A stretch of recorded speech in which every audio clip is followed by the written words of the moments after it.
Hello दोस्तों, आज हम लोग एनसीईआरटी कक्षा 8 साइंस के अगले अध्याय को कंटिन्यू करेंगे। जिस टॉपिक का नाम है सूक्ष्म जीव परिचय। तो चलिए शुरू करते हैं। सूक्ष्म जीव किसे कहते हैं? वे जीव जिन्हें हम नग्न आंखों से नहीं देख सकते हैं, यानी खुली आंखों से नहीं देख सकते हैं। उन्हें देखने के लिए आवर्धक लेंस या सूक्ष्मदर्शी की आवश्यकता होती है, उसे हम सूक्ष्म जीव कहेंगे।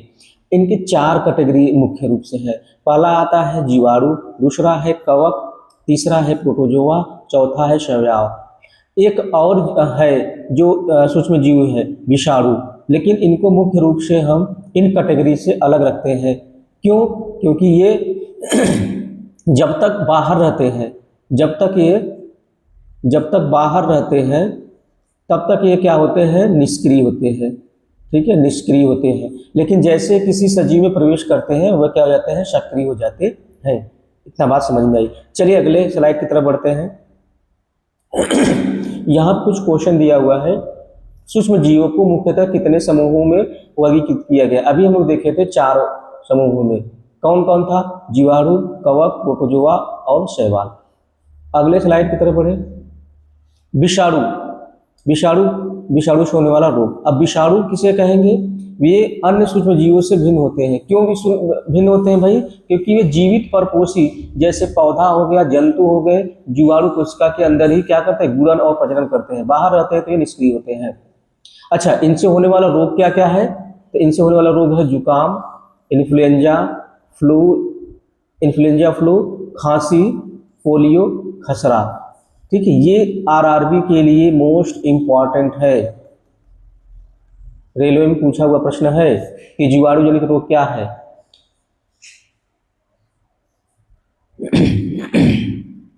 इनकी संरचना यहां दिखाई गई है। परपोषी कोशिका के अंदर गुणन करने वाले विषाणु की संरचना है। यहां पे क्वेश्चन है, सूक्ष्म जीव केवल परपोषी की जीवित कोशिकाओं में ही प्रजनन या गुणन कर सकता है। उस सूक्ष्म जीव का नाम क्या है? तो विषाणु है।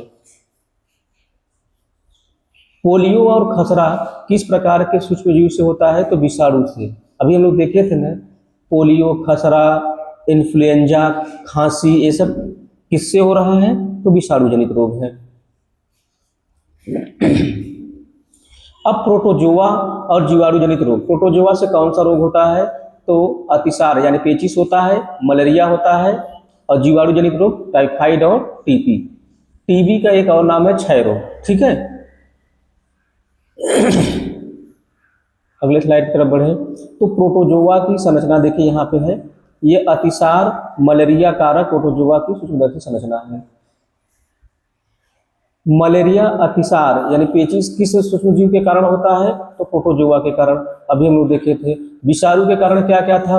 विषाणु के कारण हमारा था पोलियो था,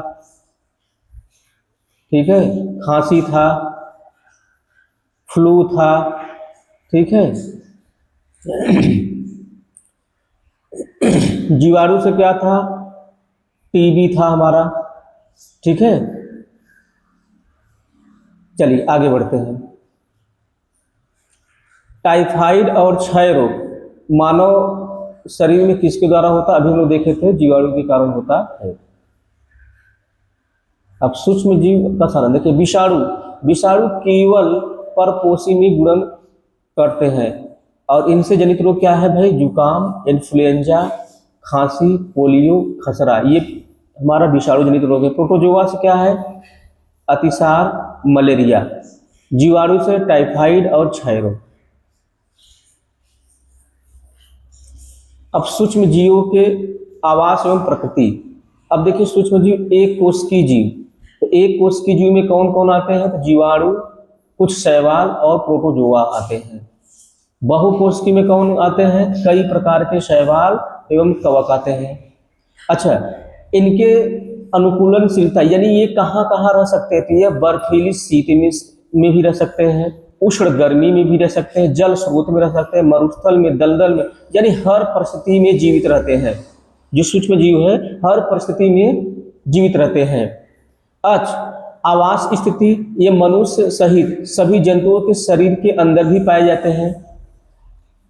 अमीबा की बात करेंगे, अकेले रह सकता है, यानी अमीबा क्या है, एक ऐसा जीव है जो अकेले रह सकता है, जबकि कवक एवं जीवाणु में रहते हैं, जबकि कवक एवं जीवाणु में जीवाणु समूह में रहते हैं, ठीक है, सॉरी, जबकि कवक और जीवाणु किसमें रहते हैं, समूह में, लेकिन अमीबा अकेले रह सकता है।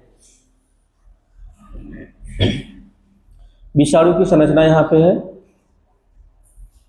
अब यहाँ पे दूध को दही में परिवर्तित करने के लिए कौन सा जीवाणु मुख्य रूप से उत्तरदायी है, तो लैक्टोबैसिलस। और आप ये भी जानते हैं कि दूध में कौन सा अम्ल पाया जाता है, तो लैक्टिक अम्ल पाया जाता है, और लैक्टिक अम्ल से ही क्या बना हमारा, लैक्टोबैसिलस।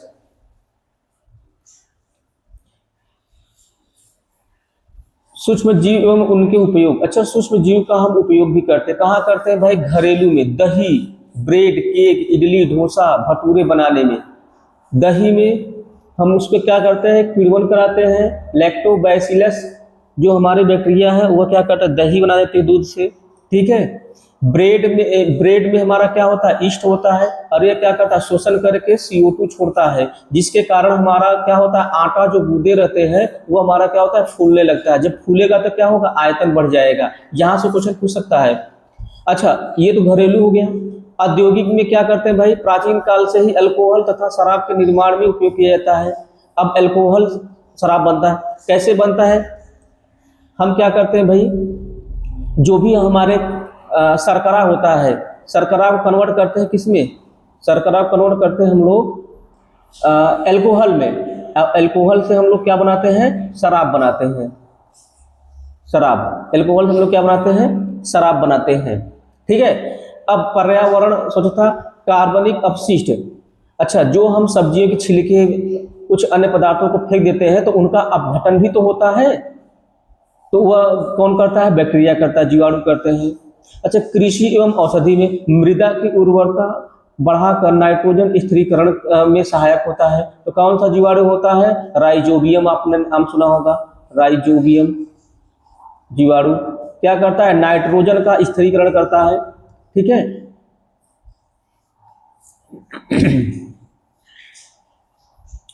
निम्नलिखित में से कौन सा सूक्ष्म जीव स्वतंत्र रूप से अकेले रह सकता है, अभी हम लोग देखे थे अमीबा। ये ग्रुप रेलवे जेई में और ग्रुप डी में भी पूछा हुआ प्रश्न है।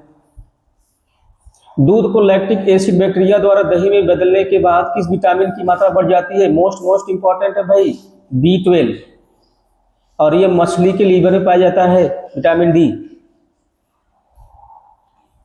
दही एवं किण्वन की प्रक्रिया, देखिए होता क्या है, लैक्टोबैसिलस जीवाणु यह दूध में तेजी से जनन करके उसे दही में जमा देता है। खाद्य उत्पाद, यह पनीर, अचार, रवा, सूजी, इडली, भटूरे का मुख्य घटक है।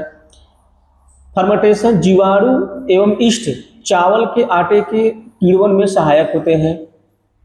इडली डोसा निर्माण, किण्वन प्रक्रिया से कार्बन डाइऑक्साइड बनती है जिससे आटा फूल जाता है, अभी हम लोग बात किए थे, जब आटा फूलेगा तो इसका आयतन भी बढ़ जाएगा। अल्कोहल, ब्रेड, इडली, डोसा के आटे के किण्वन में कौन सा जीव सहायक है, तो ईस्ट एवं जीवाणु। कृषि में मृदा की उर्वरता बढ़ाने और वायुमंडलीय नाइट्रोजन का स्थिरीकरण करने में जीवाणु उत्तरदायी है, कौन सा जीवाणु है, राइजोबियम, जो पौधे के जड़ों के ग्रंथियों में पाया जाता है। अकेले रहने वाला सूक्ष्म जीव क्या है, अमीबा। समूह में रहने वाले कवक, जीवाणु। दूध से दही, लैक्टोबैसिलस, इसमें कौन सा विटामिन पाया जाता है, तो B12। पर्यावरण और कृषि में अपघटन, अपशिष्ट, नाइट्रोजन स्थिरीकरण जीवाणु द्वारा होता है।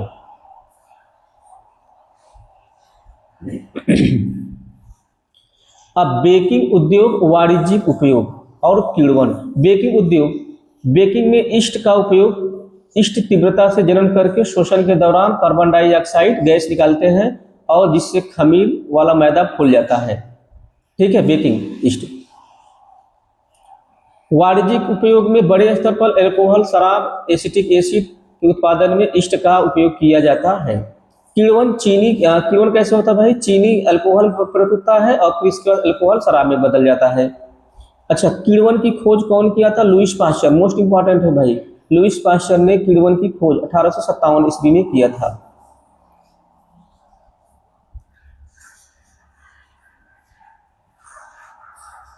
अब शर्करा चीनी को अल्कोहल में बदलने की प्रक्रिया क्या कहते हैं, तो किण्वन यानी फर्मेंटेशन कहते हैं। देखिए यहाँ पे रेलवे जेई में भी पूछा हुआ प्रश्न है, किण्वन की खोज कौन किया था, लुईस पाश्चर ने, कब किया था, 1857 में। सूक्ष्म जीव का औषधि उपयोग एवं प्रतिजैविक, देखिए सूक्ष्म जीव से हम एंटीबायोटिक भी बनाते हैं, दवा बनाते हैं। एंटीबायोटिक क्या करता है, बीमारी पैदा करने वाले सूक्ष्म जीवों को नष्ट करता है या उनकी वृद्धि को रोकने का काम करता है, एंटीबायोटिक कहलाते हैं। अच्छा, एंटीबायोटिक का खोज कौन किया था, तो हमारे अलेक्जेंडर फ्लेमिंग ने किया था। किससे किया था, फफूंद से किया था, ठीक है। अब कब किया था, 1929 ईस्वी में किया था। पेनिसिलिन की खोज किए थे। अच्छा, एंटीबायोटिक जो स्रोत है प्रतिजैविक औषधियों मुख्य रूप से जीवाणु कवक से उत्पादित होते हैं। जो एंटीबायोटिक बनाया जाता है किससे बनाया जाता है, तो जीवाणु और कवक से बनाया जाता है। जो समान प्रतिजैविक हमारे हैं तो स्ट्रेप्टोमाइसिन, टेट्रासाइक्लिन एवं एरिथ्रोमाइसिन, ये हमारे क्या है भाई, ये प्रतिजैविक एंटीबायोटिक दवा है। पेनिसिलिन यहाँ पे दिखाई गया है। अच्छा, पेनिसिलिन का खोज कौन किया था, अलेक्जेंडर फ्लेमिंग, कब किए थे, 1857 ईस्वी में, सॉरी 1829 ईस्वी, सॉरी 1929 ईस्वी में। तो सन 1929 ईस्वी में प्रतिजैविक पेनिसिलिन की खोज किसने किया था, अलेक्जेंडर फ्लेमिंग। बेकिंग उद्योग में ब्रेड बनाते समय आटा मैदा फूलने का मुख्य कारण क्या है, तो CO2 का निकलना। CO2 क्या करता है भाई, खमीर से CO2 निकलता है और आटे को क्या करता है, फुला देता है। बेकिंग ईस्ट में श्वसन के दौरान कौन सा गैस निकलता है, CO2। किण्वन शर्करा किस में बदलता है, अल्कोहल में। कौन खोजा था, लुईस पाश्चर, 1857 में। प्रतिजैविक बीमारी फैलाने वाले जीवाणुओं को नष्ट करता है, ये कौन खोजे थे, अलेक्जेंडर फ्लेमिंग, 1929 में।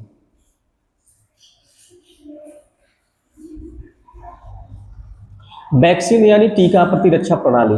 अच्छा, वैक्सीन, आप लोग अभी कोरोना का वैक्सीन लगवाए होंगे, तो ये सब वैक्सीन और ये क्या करता है, एंटीबायोटिक होता है। तो ये क्या करता है, प्रतिरक्षी, जब रोग कारक सूक्ष्म जीव प्रवेश शरीर में प्रवेश करते हैं तो उनसे लड़ने के लिए हमारा शरीर प्रतिरक्षी उत्पन्न करता है, इसलिए टीका लगाया जाता है। शरीर में मृत अथवा निष्क्रिय सूक्ष्म जीवों को प्रविष्ट कराकर अस्थायी प्रतिरक्षी तैयार किए जाते हैं। रोगों से सुरक्षा, जैसे हैजा, टीबी, चेचक, हेपेटाइटिस, पोलियो वैक्सीन टीके द्वारा रोका जा सकता है। चेचक के टीके का खोज कौन किया था, ये इंपॉर्टेंट है, यहाँ से पूछा लोग कई बार पूछा हुआ है, तो एडवर्ड जेनर। कब किए थे, 1798 ईस्वी में चेचक के टीके का खोज किए थे। अब देखिए यहाँ पे चेचक यानी स्मॉल पॉक्स के टीके की खोज कौन किया था, 1798, एडवर्ड जेनर। जब रोगकारक सूक्ष्म शरीर में प्रवेश करते हैं तो उन्हें लड़ने के लिए क्या शरीर क्या उत्पन्न करता है, तो एंटीबायोटिक, प्रतिरक्षी। अच्छा, मिट्टी की उर्वरता और प्रतिजैविक सावधानियां। देखिए, जैविक नाइट्रोजन स्थिरीकरण, कुछ जीवाणु एवं नीले हरे शैवाल वायुमंडलीय नाइट्रोजन का स्थिरीकरण करके मृदा की उर्वरता को बढ़ाते हैं, जैसे राइजोबियम। पशु एवं कुक्कुट आहार, पशुओं और पौधों में सूक्ष्म जीवों के संचरण व रोग नियंत्रण के लिए प्रतिजैविक मिलाए जाते हैं। प्रतिजैविक की सावधानियां, अनावश्यक रूप से ली गई प्रतिजैविक शरीर के उपयोग जीवाणुओं को क्या करेगा, नष्ट कर देगा। अब विषाणु जनित रोग, सर्दी, जुकाम, फ्लू प्रतिजैविक प्रभावी नहीं होते हैं, क्योंकि यह रोग किससे होते हैं, विषाणु से होते हैं।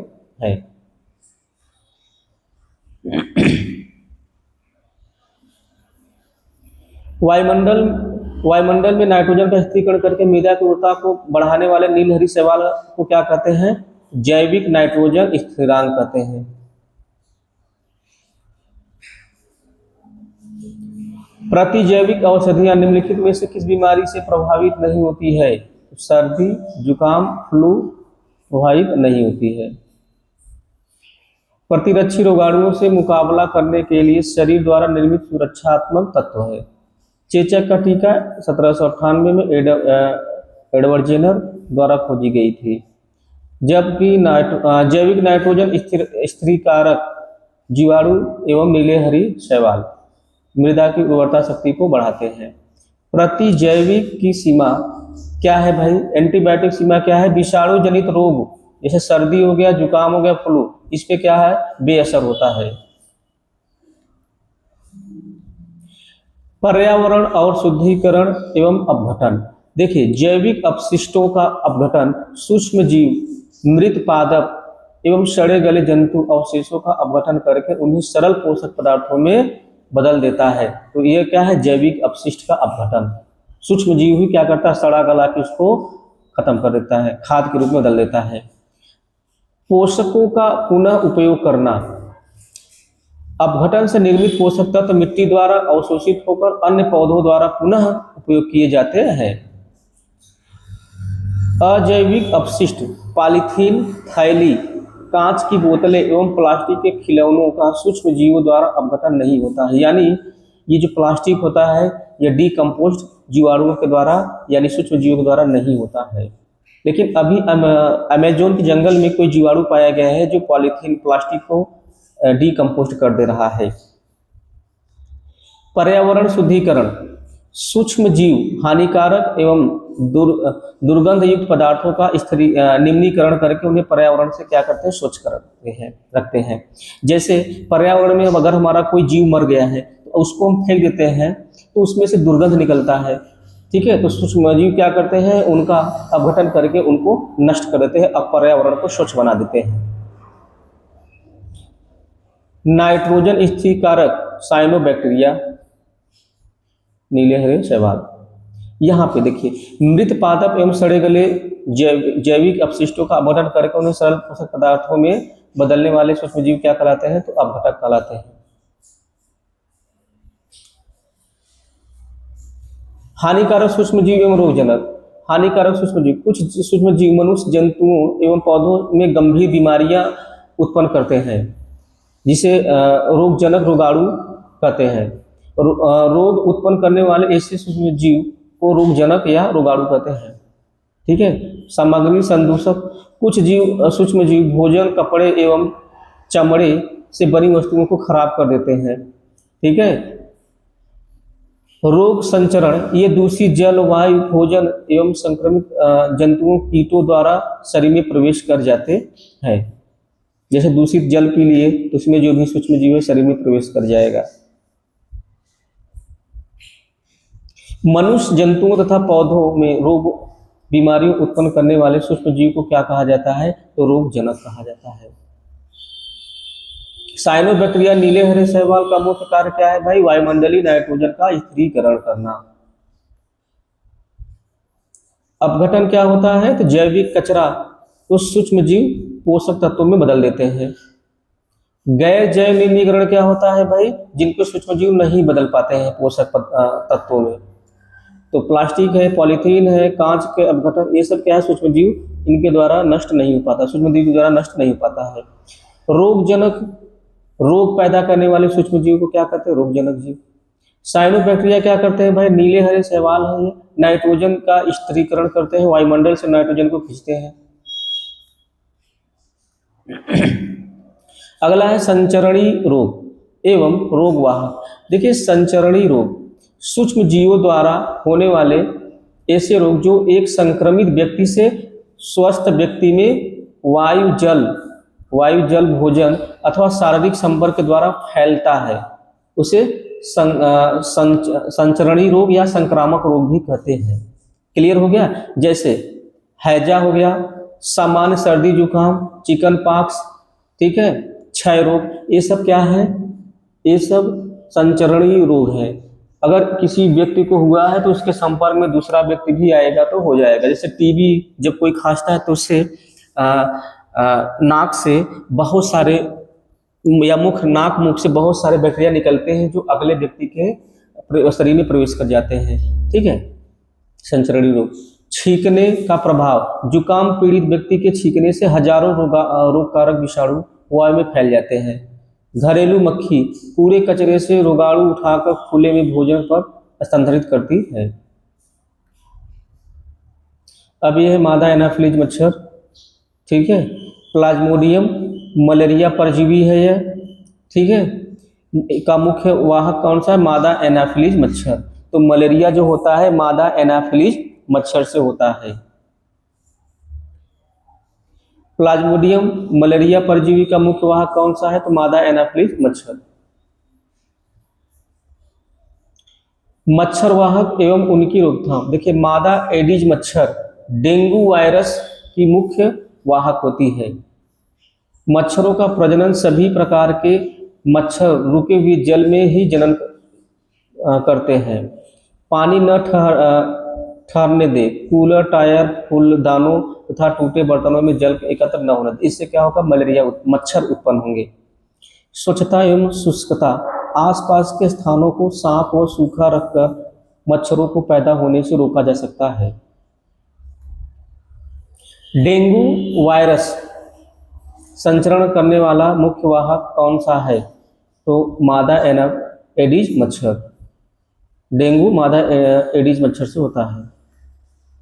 अगला है, एक संक्रमित व्यक्ति से स्वस्थ व्यक्ति में हवा, पानी, भोजन या शारीरिक संपर्क द्वारा फैलने वाले रोग को क्या बोलते हैं? तो संचरणीय रोग बोलते हैं। अब देखिए यहाँ पे मुख्य पेज का जो सारांश है, संचरणीय रोग क्या है भाई? वायु, जल, भोजन, संपर्क द्वारा फैलते हैं। जैसे कौन कौन बीमारी है? तो हैजा, जुकाम, चिकनपॉक्स, टीबी। घरेलू मक्खी क्या करता है? रोगाणुओं का संचरण करके खुले भोजन को दूषित कर देता है। मादा एनाफिलीज मच्छर क्या करता है? प्लाज्मोडियम मलेरिया परजीवी की वाहक है। और मादा एडिज किसका है? डेंगू वाहक है। ये दोनों इंपॉर्टेंट है भाई, कंफ्यूज कर देता है। मादा एनाफिलीज क्या करता है? प्लाज्मोडियम मलेरिया उत्पन्न करता है। और मादा एडिज क्या करता है? डेंगू उत्पन्न करता है। तो रोकथाम, मच्छरों से रोकथाम क्या करेंगे? ठहरे हुए जल की सफाई और स्वच्छता को करके। आगे है सूक्ष्म जीवों द्वारा पौधों में होने वाले सामान्य रोग। तो सूक्ष्म जीवों में देखिए, नींबू में एक कैंकर रोग होता है। यह रोग बैक्टीरिया के द्वारा होता है तथा इसका संचरण वायु द्वारा होता है। अच्छा, गेहूं ये पूछ देगा, नींबू में कैंकर रोग किसके कारण होता है? तो जीवाणु के कारण होता है। नींबू में कौन सा रोग होता है? तो कैंकर रोग होता है। गेहूं की रस्ट रोग यह कवक के द्वारा होता है। इसका संचरण वायु में एवं बीजों द्वारा होता है। तो गेहूं में कौन सा रोग होता है? रस्ट रोग। और किसके कारण होता है? तो कवक के कारण। भिंडी में कौन सा रोग पाया जाता है? तो पित्त रोग पाया जाता है। यह रोग विषाणु के द्वारा होता है। ठीक है। अच्छा, इनके प्रभाव क्या हुए? इन पादपों रोगों के कारण फसलों की पैदावार या उपज में भारी कमी आ जाएगी। यहाँ पे देखिए, ये पौधा है हमारा नींबू का कैंकर रोग, देख रहे हैं यहाँ पे धब्बे धब्बे है, यही हमारा क्या है? कैंकर रोग है। ठीक है। तो नींबू में कैंकर रोग जीवाणु के कारण, गेहूं में रस्ट रोग कवक के कारण, भिंडी में विषाणु रोग होता है। किसके कारण? कीट के कारण होता है। गेहूं में होने वाला रोग, गेहूं में होने वाले गेहूं की रस्ट रोग किस सूक्ष्म जीव के कारण होता है? तो कवक के कारण होता है। खाद्य विषाक्तन यानी फूड पॉइजन एवं परीक्षण। देखिए, खाद्य जो विषाक्तन है, फूड पॉइजन है, सूक्ष्म जीवों द्वारा दूषित भोजन करने से खाद्य क्या होता है? विषाक्तन हो जाता है, यानी फूड पॉइजन हो जाता है। विषैले पदार्थ, भोजन में उत्पन्न होने वाले सूक्ष्म जीव कभी कभी विषैले पदार्थ उत्पन्न करते हैं। स्वास्थ्य पर प्रभाव, देखिए अगर आप फूड पॉइजन वाले भोजन के सेवन से क्या होगा? उल्टी होगा, भयंकर बीमारी होगी, मृत्यु भी हो सकती है।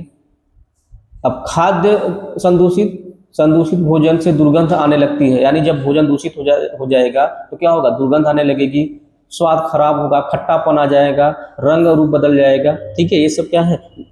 हमारे फूड पॉइजन वाले भोजन है। अगला है नींबू में होने वाला कैंकर रोग किसके कारण होता है? तो जीवाणु के कारण होता है। खाद्य विषाक्तन फूड पॉइजन मुख्य रूप से किसके द्वारा संदूषित होते हैं? तो विषैले सूक्ष्म जीवों के द्वारा होते हैं। मुख्य पेज की सारांश देखें तो नींबू में कैंकर रोग जीवाणु के कारण। यह कैसे होता है? वायु द्वारा संचरण होता है।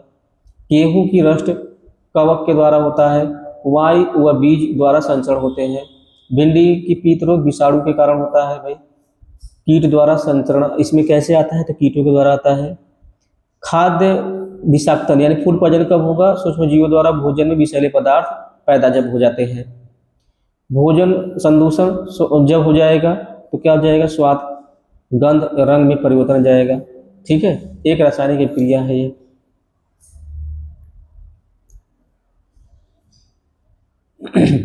अगला है मुख्य अवधारणा खाद्य परीक्षण एवं नाइट्री स्थिरीकरण।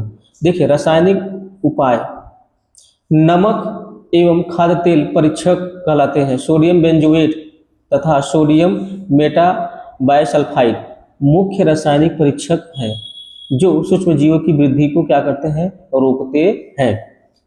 यहाँ पे है पाशीकरण। पाशीकरण क्या होता है भाई? जब दूध को 70 डिग्री सेंटीग्रेड पर 15 से 30 सेकेंड तक गर्म करके एकाएक ठंडा करना, इस क्रिया को क्या कहते हैं? पाशीकरण कहते हैं। इससे दूध खराब नहीं होता है और इसका खोज कौन किया था? लुईस पाश्चर किए थे और इन्हीं के नाम पे पाशीकरण पड़ गया है। और यह रेलवे में पूछा हुआ प्रश्न है भाई। ठीक है, रेलवे में क्या हुआ? पूछा हुआ प्रश्न है, इस बहुत इंपॉर्टेंट है। नमक, चीनी, तेल व सिरका। नमक, मांस, मछली, आम, आंवला परीक्षण। चीनी, जैम, स्क्वैशी में नमी घटाती है। तेल व सिरका अचार को संदूषण होने से क्या कहते? खराब होने से बचाती है। ये सब क्या है? परीक्षण है। मांस में अगर नमक लपेट कर रख देंगे तो मांस खराब नहीं होगा। ठंडे प्रदेशों में या कुछ जगह विदेशों में मांस को नमक से लेप करके रख देते हैं तो सालों साल चलता है उनका। अच्छा, नाइट्रोजन स्थिरीकरण। दलहनी पौधे की जड़ों में राइजोबियम जीवाणु पाए जाते हैं जो सहजीविता द्वारा नाइट्रोजन स्थिरीकरण करके मिट्टी की उर्वरता को बढ़ाते हैं। पाशीकरण क्या होता है भाई? उबालना एवं ठंडा करना। उबालने से अनेक सूक्ष्मजीव नष्ट हो जाते हैं। पाशीकृत दूध बिना उबाले इस्तेमाल योग्य होता है क्योंकि यह हानिकारक जीवाणुओं से पूरी तरह मुक्त होता है। भंडारण, पैकिंग एवं मेवे तथा सब्जियां वायुरुद्ध पैकेजों से सुरक्षित रखते हैं। आपने देखा होगा चिप्स जो भी पैकेट होते हैं उनमें नाइट्रोजन गैस को भरते हैं और कोई अन्य गैस नहीं रहता है। सोडियम बेंजोएट एवं खाद्य परीक्षण। देखिए रसोई घर तथा खाद्य पदार्थों जैसे जैम, जेली व स्क्वैश में सूक्ष्म जीवों की वृद्धि रोकने के लिए मुख्य रूप से किस परीक्षक का उपयोग किया जाता है? तो सोडियम बेंजोएट का प्रयोग किया जाता है। ये इंपॉर्टेंट क्वेश्चन है। दूध को 70 डिग्री सेंटीग्रेड तापमान पर 15 से 30 सेकंड के लिए गर्म करके अचानक ठंडा करने की प्रक्रिया क्या करते हैं? पाशीकरण कहते हैं। कौन खोजा था? लुईस पाश्चर ने खोजा था।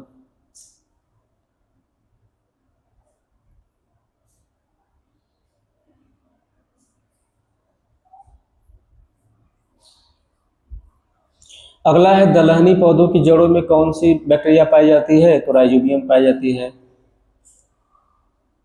ठीक है, तो परीक्षा उपयोगी फैक्ट क्या है? रासायनिक परीक्षक सोडियम बेंजोएट तथा सोडियम मेटाबाइसल्फाइड का मुख्य रासायनिक परीक्षक है। पाशीकरण का मापदंड क्या है भाई? 70 डिग्री सेंटीग्रेड 15 से 30 सेकंड तक गर्म करना। कौन खोजा था? लुईस पाश्चर खोजे थे। प्राकृतिक खाद्य परीक्षक नमक, मांस और मछली के लिए, चीनी, जैम और जेली के लिए, तेल, सिरका, अचार के लिए। इनसे क्या होगा? हमारे जो खाद्य सामग्री है खराब नहीं होंगे। नाइट्रीकरण स्थिरीकरण के लिए जीवाणु कौन सा है? राइजोबियम है।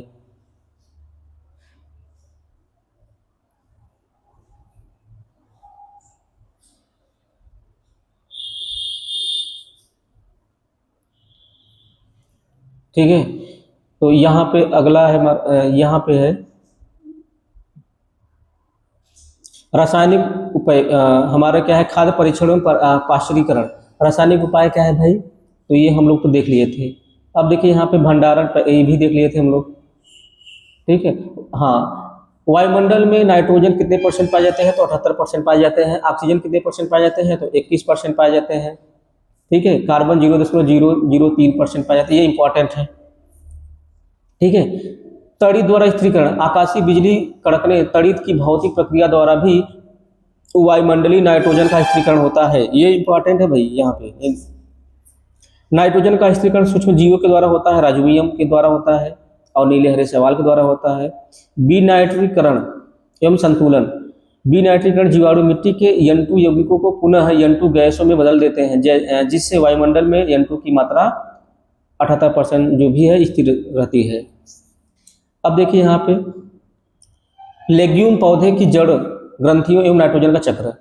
जड़ ग्रंथियों से मटर, चने, दलहन, जड़ों में राइजोबियम जीवाणु सहजीविता में रहते हैं। पौधों अवशोषण जड़ें घुलनशील नाइट्रोजन यौगिकों को सोख कर प्रोटीन का निर्माण करते हैं। चक्र की निरंतर सजीवों की मृत्यु के बाद अपघटक जीवाणु कवक N2 को पुनः मिट्टी में वायुमंडल में लौटा देते हैं। ये सब हम लोग देख लिए थे। तो आज के लिए बस इतना ही, बाकी अगला अध्याय अगले क्लास में। Thank you.